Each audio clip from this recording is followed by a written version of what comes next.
பத்திரிகை நண்பருக்கும் தென்னிந்திய திரைப்படம் மற்றும் தொலைக்காட்சி கில்டு சங்கத்தின் சார்பாக உங்களை வரவேற்கிறோம். இது எங்கள் சங்கத்துடைய உறுப்பினர்களுடைய வாழ்வாதார பிரச்சனையை பற்றி உங்கள்கிட்ட நாங்கள் சில விஷயங்கள் பகிர்ந்து கொள்ள தான் உங்களை அழைச்சிருக்கோம்.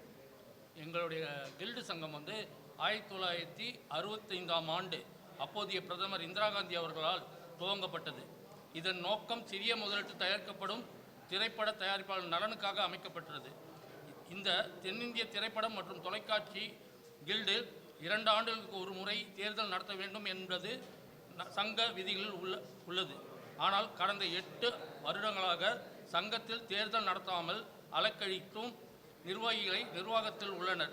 அது மட்டும் இல்லாமல் சங்கத்தை 2 ஆண்டுகளாக செயல்பட விடாமல் பூட்டி வைத்து எந்த ஒரு குற்ற உணர்வும் இல்லாமல் உறுப்பினர்கள் அனைவருக்குமே எவ்வித மன உளைச்சல்களை உருவாக்கியுள்ளனர். அத்தகைய கடந்த நிர்வாகத்தினர் அனைவரையும் சங்க உறுப்பினர்கள் நலன் கருதி தகுதி நீக்கம் செய்யப்பட வேண்டும். இனிவரும் காலங்களில் சங்கம் திறம்பட செயல்படவும் சங்க உறுப்பினர்கள் பயன்பெறும் வகையிலும் சங்க தேர்தல் சரியான முறையில் நடத்தவும் மேற்படி செயல்பாட்டிற்காக சங்கத்திற்கு தற்காலிக புதிய நிர்வாகிகளை தேர்ந்தெடுக்கவும் இந்த பொதுக்குழு கூட்டம் நடத்தப்படுகிறது. மேற்படி சங்க நிர்வாகிகள் தேர்தல் சரியாக ஜனநாயக முறையில் நடத்த தகுதி வாய்ந்த தேர்தல் குழு அமைக்கப்படும்.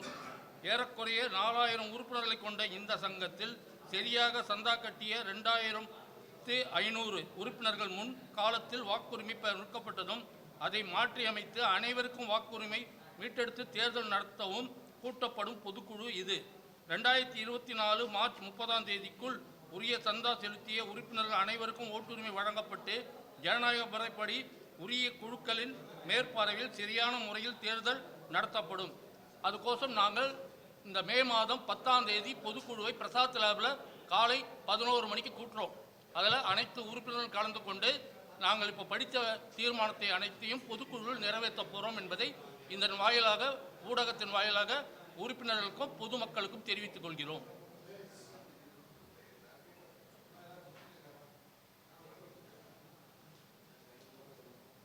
எங்களை அறிமுகப்படுத்திக்கிறோம். நான் முன்னாள் செயலாளர், இந்த மேற்குறிப்பிட்ட சங்கம் தென்னிந்திய திரைப்படம் மற்றும் தொலைக்காட்சி கில்டு என்ற சங்கத்துக்கு முன்னாள் செயலாளர். என் பேர் மதியொலி குமார்.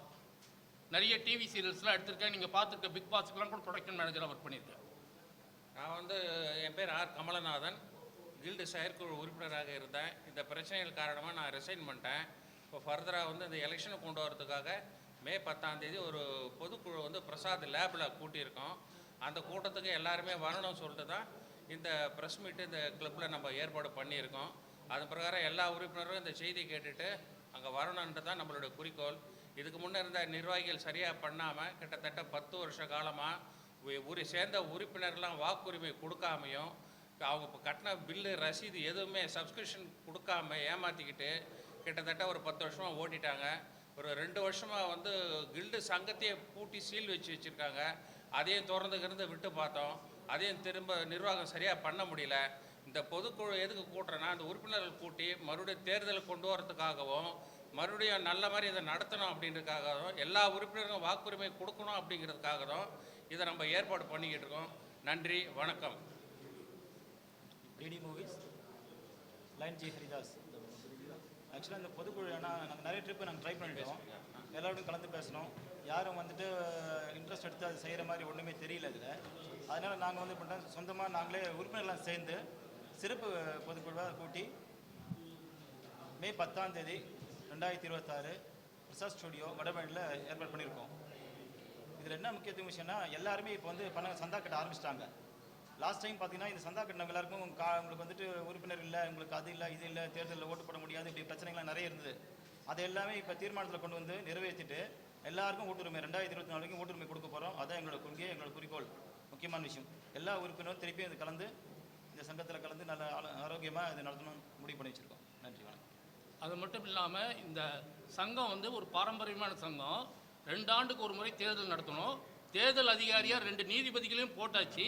ஆனால் அந்த நீதிபதிகளுக்கு இப்போது இடைக்காலமாக நிர்வாகத்தை பார்த்துக்க வேண்டிய தலைவரும் 2 செயலாளரும் கோஆப்ரேட் பண்ணாமல் சங்கம் செயல்படுதுன்ற மாதிரி கோர்ட்டில் தெரிவிச்சுட்டு ஆனால் சங்கத்தை பூட்டி வச்சுக்கிறதுனால எங்களால் செயல்பட முடியலன்னு அந்த 2 நீதிபதிகளும் ரிசைன் பண்ணிட்டாங்க. ராஜினாமா பண்ணிவிட்டு இந்த இருக்கக்கூடிய இந்த 3 நிர்வாகிகள் மேலே குறை சொல்லிவிட்டு நாங்கள் ராஜினாமா செய்கிறோம்னு சொல்லிட்டு போயிட்டாங்க. இப்போது நாங்கள் இந்த பொதுக்குழு கூட்டி கோர்ட்டில் சொல்லி புதிய தேர்தல் அதிகாரியை நியமித்து தேர்தல் நடத்தணுன்றதுக்கு தான் மெயின் மோட்டிவேஷன். பல படங்கள் இப்போ இதனால் முடங்கி கிடக்குது. அவார்டுக்கு அப்ளை பண்ண முடியல. சிறிய முதலீட்டு தயாரிப்பாளர்கள் அதிக பேர் எங்களுடைய இதில் தான் சங்கத்தில் தான் உறுப்பினர்கள். ஆண்டுக்கு 100லேருந்து 120 படங்கள் நாங்கள் சென்சார் பண்ணியிருந்தோம். இன்றைக்கி சப்சிடிக்கு கூட அப்ளிகேஷன் ஃபார்மை ஃபில்அப் பண்ணி கொடுக்க முடியாத அளவுக்கு இன்றைக்கி ரொம்ப பின்தங்கி போயிட்டு ரோட்டில் நின்று அப்ளிகேஷன் ஃபார்ம்லாம் கையெழுத்து போட்டு வாங்கி கொடுக்க வேண்டிய நிலைமையில் இன்றைக்கி இருக்குது. சங்கம் வந்து சொந்த கட்டடத்தில் செயல்படக்கூடிய சங்கம் எங்களுது. ஆனால் எங்கள் சொந்த கட்டடத்துக்குள்ளேயே நாங்கள் போக முடியாமல் இன்றைக்கி எல்லாம் ரோட்டில் நின்று புடப்பை பார்த்துட்டு இருக்கோம். ஒவ்வொருத்தர்கிட்டையும் கையெழுத்து வாங்கிட்டு இருக்கோம். சரி, அனைவருக்கும் வணக்கம். நீங்கள் செய்தியெல்லாம் போடுவீங்கன்னு நினைக்கிறேன். அந்த நம்பிக்கையில் தான் நாங்கள் இந்த பத்திரிகையாளர் மன்றத்தில் வந்து உட்காந்து உங்களுக்கு முன்னாடி நிற்கிறோம். ஏன்னா பத்திரிகையாளர் மூலமாக தான் எல்லாம் போகணும் அப்படிங்கிற ஒரு இது. கிட்டத்தட்ட 4000 உறுப்பினர்கள் இருக்கிறாங்க. 20,000 உறுப்பினர் ஒரு பழம்பெரும் சங்கம். 1965 முன்னாள் பாரத பிரதமர் இந்திரா காந்தி அம்மையால் தொடங்கப்பட்டதுன்னு அவர் சொல்லியிருந்தார். இந்த சங்கத்தில் எல்லா ஊர்லேயும் இருந்து உறுப்பினர் இருக்கிறாங்க. இவங்க எங்கெங்கே இருக்கிறாங்களே எங்களால் கண்டுபிடிக்க முடியல. சுமார் ஒரு 1500 உறுப்பினரோட விலாசத்தை நான் கண்டுபிடிச்சி அவங்களுக்கு அனைவருக்கும் கடிதம் அனுப்பியிருக்கோம். கடிதம் மூலமாக வந்து அவங்களுக்கு இந்த விஷயம் போய் சேர்ந்துருக்கு. மற்றவர்களுக்கு போய் சேரணும்னா தயவுசெய்து நீங்கள் ஒரு பெரிய அளவில் போராட்டம், சிறிய அளவிலையாவது உறுப்பினர்கள் கொண்டு கூடி தலைவன் ஒரு சங்கத்தை எப்படி நடத்தணும்னு உதாரணமாக இருக்கிறவங்களாம் விட்டுட்டு போயிட்டாங்க. உறுப்பினர்கள்லாம் ஒன்று கூடி மூத்த உறுப்பினர்கள் ஆலோசனைப்படி இந்த சங்கத்துக்கு ஒரு பொது கூட்டி, இது ஒரு தயாரிப்பாளர் சங்கம். நீங்களும் சிறிய தயாரிப்பாளர்களின் நிலைமையை சரி செய்யும் ஒரு தயாரிப்பாளர் சங்கம் தான் தென்னிந்திய திரைப்படம் மற்றும் தொலைக்காட்சி தயாரிப்பாளர் சங்கம் கில்டு. ஆனால் இது ஒரு கேள்விக்குறியாக இருக்குது. இது ரொம்ப வருத்தமாக இருக்கும். நம்ம அரசுக்கும் இதை நான் ஒரு வேண்டுகோளாக எடுத்து வைக்கிறேன். 5ஆம் தேதி அரசு வரும்போது இந்த சங்கத்தை நீங்கள் கண்டிப்பாக இந்த நிலைமையை பரிசீலனை பண்ணி பார்க்கணும் அப்படிங்கிறது எங்களுக்கு தாழ்மையான வேண்டுகோள். நீங்கள் ஏதாவது கேள்வி கேட்டிங்கன்னா நல்லா இருக்கும்.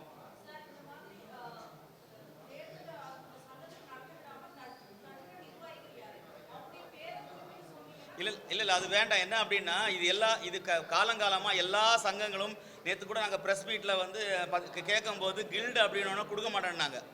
தயவுசெய்து கொஞ்சம், அதாவது எப்படின்னா நாங்கள் உங்களை தேடி வந்திருக்கோம். நீங்கள் உங்களுக்குள்ளேயே பேசிட்டு இருந்தால் எங்கள் விஷயம் எப்படி இருக்கும்? எங்களுக்கு இதான் வருத்தம். என்ன வருத்தம் அப்படின்னு பார்த்தீங்கன்னா, எல்லா மீடியாலையும் பார்க்கும்போது ஒரு நடிகனை பற்றி போடும்போது மட்டும் அவர் கதவை திறந்துட்டாரு, கதவை விட்டு வெளியிட்டார், தேர்தல் போடாரு, கை தூக்குறாரு. எங்களை மாதிரி விஷயங்கள் இந்த தயாரிப்பாளர் சங்கத்தில் இருக்க சிறிய தயாரிப்பாளர் சங்க நிலைமையை நீங்கள் எடுத்து சொன்னீங்கன்னா நல்லா இருக்கும். அதை நீங்கள் நாங்கள் ஒரு உணர்வுபூர்வமாக வந்திருக்கோம்.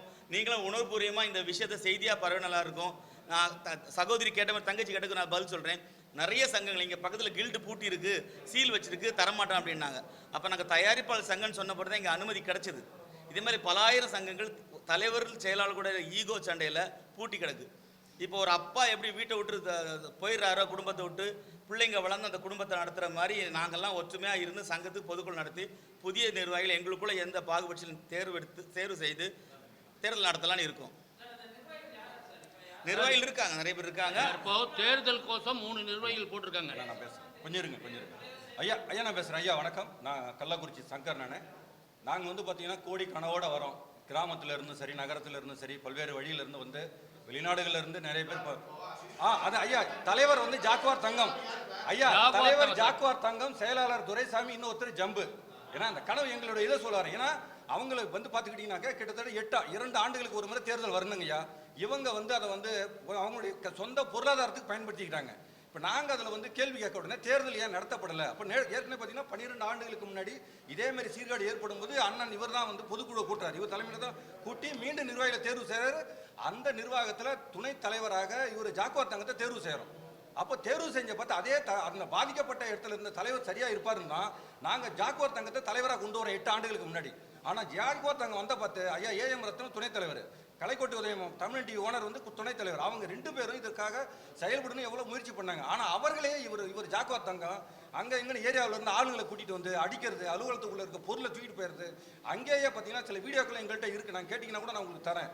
சமைச்சு சாப்பிட்டுக்கிட்டு அங்கேயே எங்கள் அலுவலகத்தை கில்டு அலுவலகத்தை சொந்த வீடு மாதிரி அவர் பயன்படுத்துறது வந்து எங்களால் ஜீரணம் பண்ண முடியல. அதுக்காக நாங்கள் உரிமையாக கேட்டோம். இது வந்து கில்டு, உங்கள் சொந்த வீடு இல்லை, இது எங்களுக்கு இதை விடுங்க, தேர்தல் நடத்தணுன்றதுக்கு உன்னால் என்ன செய்ய முடியாது செஞ்சுக்கணும்னு சொல்லி கடுமையாக எங்களோட மோதினார். நானும் நண்பர் சக்கரவர்த்தி, எங்கள் அண்ணா, இவங்கெல்லாம் நாங்களாம் எவ்வளவோ தடுத்தும் பார்த்தோம். சிலனால அடிதடிலாம் நடந்திருக்கு, வழக்கெல்லாம் கூட நடந்திருக்கு. மாம்பழம் காவல் நிலையம் போலீஸ் இன்ஸ்பெக்டரு எல்லாருமே வந்து அறிவுரை சொல்லுவாங்க, எப்பா எவ்வளோ பெரிய பாரம்பரியம்பா, 75 ஆண்டுகளுக்கு மேலே இருந்துச்சு இந்த பாரம்பரியமான இந்த சங்கத்தை வீணாக்குறீங்களே, இதை நடத்துங்க. நாங்கள் கிட்டத்தட்ட 4 இருந்து 6 கோடி ரூபாய் எங்கள் பணம் இருக்குங்க, கில்டு பணம். அந்த பணத்தையும் முடக்க நாங்கள் தான் தடுத்து எங்கள் முன்னோர்கள் அண்ணனுங்கெல்லாம் தடுத்து நிறுத்தி வச்சிருக்காங்க. இப்போ பார்த்துக்கிட்டீங்கன்னாக்கா அலுவலகத்தை பூட்டிட்டாரு ஜாக்குவார் தங்கம், துரை அண்ணன் துரைசாமிங்கிறவர் செயலாளர், 2 பேருமே தனியாக அலுவலகம் வச்சிருக்காங்க, தனி அலுவலகம். ஜாக்குவார் தங்கம் எம்ஜிஆர் நகரில் அவர் வீட்டில் வச்சு அலுவலகத்தை நடத்துறாரு, இதே பதிவு பண்றாரு, இதே வருமானம் எடுக்கிறாரு. அந்த பணத்தை என்ன பண்றாரு ஏது பண்றாருன்னு வரவு செலவு கணக்கு கொடுக்க முடியாது. ஏன்னா கோடி கணக்கில் அவர் கையில் இருக்குன்னு மற்றவங்க பேசிக்கிறாங்க. எப்படின்னா லட்சக்கணக்கில் அவரால் கணக்கு கொடுக்க முடியாது. அதுக்கு இணையா துரைசாமி அண்ணாண்ட ஒருத்தர், நாங்கள் அவரை ரொம்ப நம்பணும், முறைப்படி வழக்கு போட்டு நீதிமன்றத்தில் நடந்து நீதிமன்றத்தின் வழியாக தேர்தலை கொண்டு வரான்னு நினைச்சா துரைசாமி அவர்களுக்கு நாங்கள் பொருளாதார உதவியாகவும் கூடவும் அவர்கள் எல்லாம் செஞ்சோம். அவர் கடைசி வரைக்கும் வழக்கறிஞர்கிட்ட கூட அந்த வழக்கு கொண்டு போய் கொடுக்கலங்கும் போது எங்களுக்கு ரொம்ப வலியும் வேதனையுமா இருந்தது. ஏன்னா நாங்கள் வந்து இந்த மண்ணுக்காக மக்களுக்காக நான் ஏதாவது நல்ல கருத்தை உள்ள கொண்டு வரணும், ஒரு நல்ல படைப்பை உருவாக்கணும்னு எங்களுக்கு 1000 கோடி கனவோட சினிமா தயாரிக்க நாங்கள் வரோம். வந்துட்டு படம் எடுத்தா சென்சார் கிடைக்கிறது இல்லை. எங்கள் டைட்டில இப்போ பார்த்தீங்கன்னா 2 ஆண்டுகளாக எங்களால் தயாரிப்பு, அதாவது டைட்டில பதிவு பண்ண முடியல. எங்கள் டைட்டில் என்னோட படம் வந்து தேடும் விழிகள் பட டைட்டில், என் டைட்டில் இப்போ திருடி வித்துட்டார் ஜாக்குவார் தங்கம். ஏன்னா 6 மாதத்தோட புதுப்பிக்கணும், கட் பண்ணிட்டாரு. 2 ஆண்டுகள் அலுவலகம் திறக்காதனால கிட்டத்தட்ட 1000க்கு மேற்பட்ட டைட்டில்கள் இவர் எடுத்து கொடுத்துக்கிட்டே இருக்கார். மாஸ்க்னு ஒரு படம், என் தம்பி ஒருத்தர் நண்பர், அவங்க தாய் இறந்துட்டாங்க, தாய் இறந்ததுக்கு அவர் படம் சொந்தமாக தயாரித்து இந்த படத்தை எடுத்து ரிலீஸ் பண்ண முடியல. அந்த தாய் மரணத்துக்கு போக முடியல. அங்கேருந்து வாட்ஸ்அப்பில் வீடியோ எடுத்து காட்டுறாங்க, வந்தா உங்க அம்மா பணத்தை எடுக்க விட மாட்டான், என் பணத்தை கட்டினா உன் படத்தை எடுப்பேன்னு சொல்லிட்டாங்க. அழுவழுன்னு அழுவுறாரு. அப்போ டைட்டில் வேற ஒருத்தர், அதை வந்து ஜாக்குவார் தங்கம் வித்துட்டார் வேற ஒருத்தர்கிட்ட. அப்போ எவ்வளோ பெரிய வலிய வேதனையுமா இருக்கு. அந்த அவர் இன்ன வரைக்கும் இங்கே தான் இருக்கார். பெத்த தாய் இறந்த இறப்புக்கு கூட போய் பார்க்க முடியாது, வலிய வேதனை. எங்களுக்கு அது மாதிரி தான் 1000 வலிகள் எங்களுக்கு இருக்கு.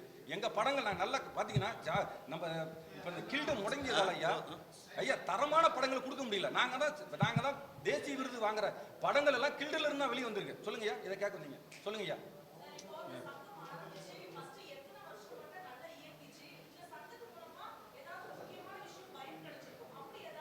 ஆமா, தொடங்கி 75 ஆண்டுகளுக்கு மேல கடந்த 60 வருஷம்.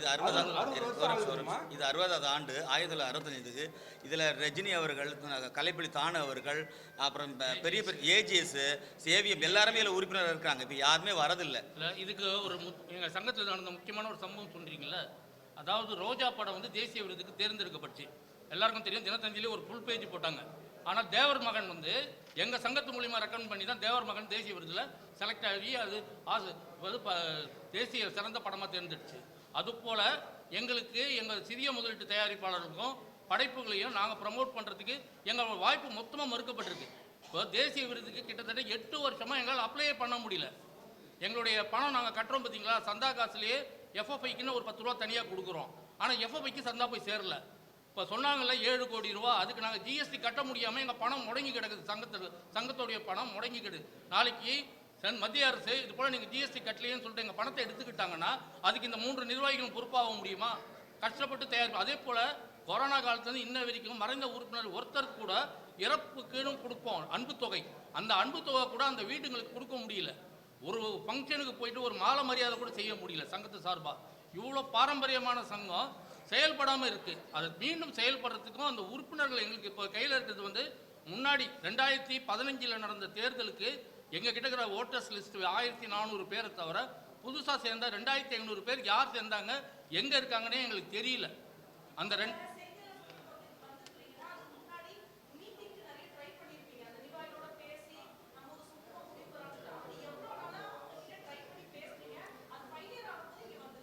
ஐந்து ஆண்டுகளா பேசிட்டு இருக்கோம். 8 வருஷம் அது தேர்தல் நடந்து 5 வருஷமா பேச்சுவார்த்தை, 5 வருஷமா போவோம். யாராவது உள்ள போனா அடிச்சிருது, படிக்கட்டு சந்தில வச்சு ஜாக்குவார் தங்கம் அடிச்சிடுறாரு. அது எல்லாமே தெரியும். நாங்களே போனோம், எங்கள்கிட்ட வந்து நாங்களும் பதிலுக்கு பதில் 2 பேர் அது மாதிரியான கைகலப்புலாம் நடந்திருக்கு. நிறைய பேர் பாதிக்கப்பட்டிருக்காங்க. 8 வருஷமா பேசிட்டு இருக்கோம். வழக்கு வந்து அவங்க அந்த இதே போயிட்டு இருக்காங்க. இப்போ விஷயம் என்னன்னா அதெல்லாம் விட்டுருங்க. 2 வருஷமா சங்கம் திறக்கல, அதுக்கான மின்சார அந்த இதெல்லாம் வச்சிருக்கோம். இனிமேல் நிறைய உறுப்பினர் சேர்றாங்க. இதனால பல சின்ன சின்ன சங்கங்கள் ஆயிடுச்சு. உறுப்பினர் எங்கே இருக்கிறாங்க, அவங்களுடைய பொருளாதாரம் இதெல்லாம் எதுவுமே தெரியல. இதனால் இதெல்லாம் பழசெல்லாம் விட்டுட்டு உறுப்பினர்லாம் சேர்ந்து சங்கத்தை வழி நடத்தலான்னு முயற்சி பண்ணி பத்திரிகையாளர்கள் முன்னாடி வந்திருக்கோம். எங்களுக்கு நீங்கள் வந்து இது பத்திரிகையில் போட்டு இதை வந்து ஒரு விஷயமா சொல்லி எல்லா உறுப்பினரும் பணம் கட்டி பொதுக்குழுக்கு வரணும். இந்த சங்கம் இந்த விஷயம் வந்து முதலமைச்சர் காதில் போய் இது சேர்ந்து இந்த தமிழக அரசு ஒரு நல்ல முடிவு எடுக்கணும் இந்த சங்கத்துக்கு. ஏன்னா இது வந்து சங்கம் நீங்கள் நினைக்கிற மாதிரி கிடையாது. ஒருத்தர் இது வந்து மொத்தம் 3 சங்கம் தான் இருக்குது இந்தியாவிலே. அதில் 2வது சங்கம் இது. கொல்கத்தா, அப்புறம் மும்பை. 3 சங்கங்களும் தான் இருக்குது. அவ்வளோ உறுப்பினர்களுக்கு மானியம் வேணா இந்த சங்கத்துக்கு தான் கொடுக்கணும். வேறு எந்த சங்கம் கவுன்சிலுக்கே மானியம் கொடுக்கக்கூடாது. பார்க்க போனால் இதுக்கு தான் மானியம் கொடுக்கணும். தேசிய விருது இதில் இருந்து தான் கொண்டு விடும். எல்லாமே இதில் தான் இருக்குது. எந்த நடவடிக்கையும் இல்லை. கேட்டால் அவங்களுடைய அராஜகம். இப்போ அதெல்லாம் கடந்து பொதுமக்கள் கைக்கு வந்திருக்கு. நீங்கள் அந்த ஒத்துழைப்பு எங்களுக்கு கொடுக்கணும்.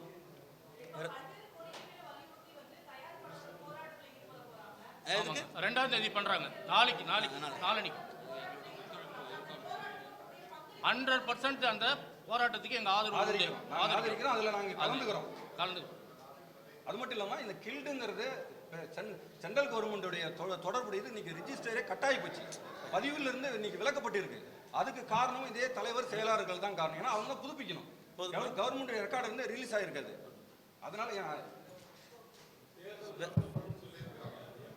இல்லைங்க, இப்போ தேர்தல் கோசம் 2 தேர்தல் அதிகாரியே கோர்ட் நியமிச்சது. அந்த தேர்தல் அதிகாரிகளால் செயல்பட முடியல. அலுவலகம் பூட்டியதுனால ஓட்டர்ஸ் லிஸ்ட்டில் உள்ளே ஒட்ட முடியாமலும் பல வகையில் அவங்க க்ளீனாக ரிப்போர்ட் எழுதி ஜட்ஜு கிட்ட கொடுத்துட்டாங்க. அவங்க கிட்ட கொடுத்துட்டு இது போல் எங்களால் செயல்பட முடியல, எங்களுக்கு நிர்வாகத்தில் கோஆப்ரேட் பண்ணலைன்னு சொல்லிட்டு அவங்க எழுதி ரெசிக்னேஷன் லெட்டர் கொடுத்துட்டாங்க. இப்போ புதிய தேர்தல் அதிகாரியை கோர்ட்டில் நியமிக்க முடியாதனால நாங்கள் பொதுக்குழுவை கூட்டி அந்த கோர்ட்டில் போய் மூவ் பண்ணுறதுக்கு நாங்கள் ஒரு புதிய நிர்வாக குழுவை ஏற்பாடு பண்ணி அவங்க மூலியமாக இந்த சங்கம் செயல்படுறதுக்குரிய ஏற்பாடு தான் இந்த பொதுக்குழுவில் செய்யப்படும். சரி, ரொம்ப நன்றி. எதிர்பார்க்குறோம் உங்களை ஒரு சின்ன வரியாக போடணும்னு எதிர்பார்க்குறோம். ஆமாங்க ஐயா. அது அவங்க வழக்கறிஞர் கிடையாது. அவங்க படிச்சுட்டு இருக்கவங்க தான். ஞாபகம் இருக்கு. இரவு நேரத்தில் அவங்க வழக்கறிஞர் கிடையாது. அது தவறான ஒரு புரிதல். அதெல்லாம் இப்போ கடந்து செல்வோம். பொதுக்குழு நோக்கி மட்டும் நம்ம பேசுவோம் அப்படிங்கிறத இல்லை சொல்லி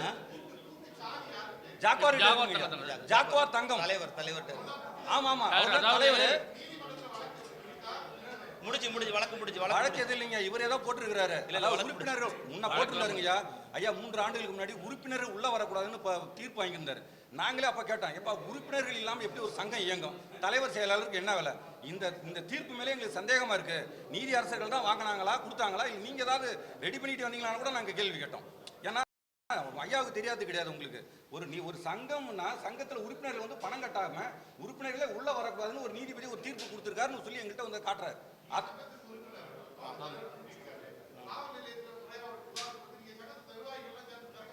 அவங்க வரல, இப்ப யாரும் வரல. அவங்களோட பீரியட் முடிஞ்சு போச்சுங்க. 7 வருஷமா இந்த போராட்டங்கள் நடந்துட்டு தான் இருக்கு. அதுதான் பொதுக்குழு.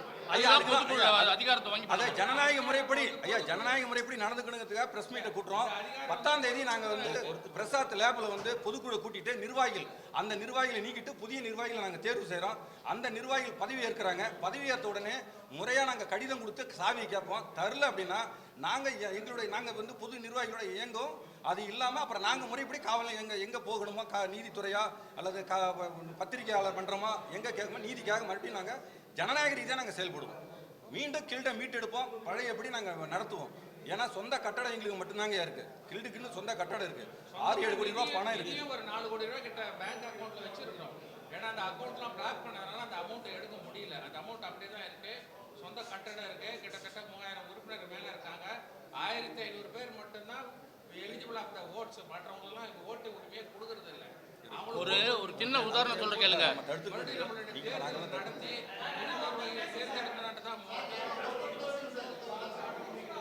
அவர் தான் பேசுறாரு. அண்ணன் தான் பேசுறாரு. ஆக்சுவலா வந்து Indian bank, Canara bank, union bank 3 பேங்க்ல எங்களுக்கு அக்கௌண்ட் இருக்கு. 3 பேங்க்லயும் சராசரி பாத்தீங்கன்னா ஒரு 5லேருந்து 7 கோடி ரூபாய் பணம் இருக்கும். உதாரணத்துக்கு என் பேரில் ஒரு 5 லட்சம் ரூபாய் என் குழந்தை வந்து ஃபிக்ஸடில் போகிறேன்ச்சு. நான் இந்த தெரியாதனமா இந்த அக்கௌண்ட்டில் ஒரு அக்கௌண்ட் இந்தியன் பேங்க் அக்கௌண்ட்டுக்கு நான் வந்து நாமினியாக கையெழுத்து போட்டேன். ஃபிக்ஸடில் போட முடியாதுன்ட்டான் பேங்க்கில். உங்கள் பேரில் நீங்கள் ஒழுங்காக கணக்கு காமிக்கல கொள்ள உங்களுக்கு வந்து உங்கள் பேரில் ஃபிக்ஸடில் பணம் போட முடியாதுன்னு சொல்லிட்டான். 5 லட்ச ரூபா எடுத்து போய் என் பேர்லேயும் ஃபிக்ஸடில் போட முடியாத நிலைமைக்கு எனக்கு ஆயிடுச்சு. இப்படி இவங்க பண்ணுற கூத்துனால தாங்க முடியல. இந்த பணம் என்னைக்கு ஒன்றா மத்திய அரசு எடுத்துக்கும். அந்த ஸ்டேஜில் இருக்குது உறுப்பினர் பணம். வேற எது கேள்வி இருக்கா? அவ்வளோதானா ஐயா? அந்த பணத்தை எடுக்க முடியாமல் இருக்க நாங்கள் தான் தடுத்தோம். இல்லைன்னா அதையும் எடுத்திருப்பாங்க. அதை நாங்கள் தடுத்து நிறுத்தி வச்சிருக்கோம். நாங்கன்னா எங்களுடைய உறவுகள் எல்லாருமே அந்த நிர்வாகிகள்லாம் கடிதம் கொடுத்து நாங்கள் நிறுத்தி வச்சிருக்கிறாங்க. நன்றி. அவசியம் பதிவிடுங்க. கில்டுக்கு ஒரு விடிவு கிடைக்கட்டும். இந்தியா சுதந்திரம் அடைஞ்ச மாதிரி கில்டுக்கு ஒரு சுதந்திரம் கிடைக்கணும். ரொம்ப எதிர்பார்க்குறோம். உங்களை நம்பி அதுதான் வந்திருக்கோம். நீங்கள் போடுவேன்னு நினச்சி அவளோட காத்திருக்கோம். அப்படியே நீங்கள் முடைக்கிறாதுங்க, கேமரா கவரை மூடுற மாதிரி எங்களுடைய எண்ணங்களை மூடி வச்சிடாதுங்க. சரிங்களா? திறக்கணும், அடுத்த இதில் திறக்கிற மாதிரி.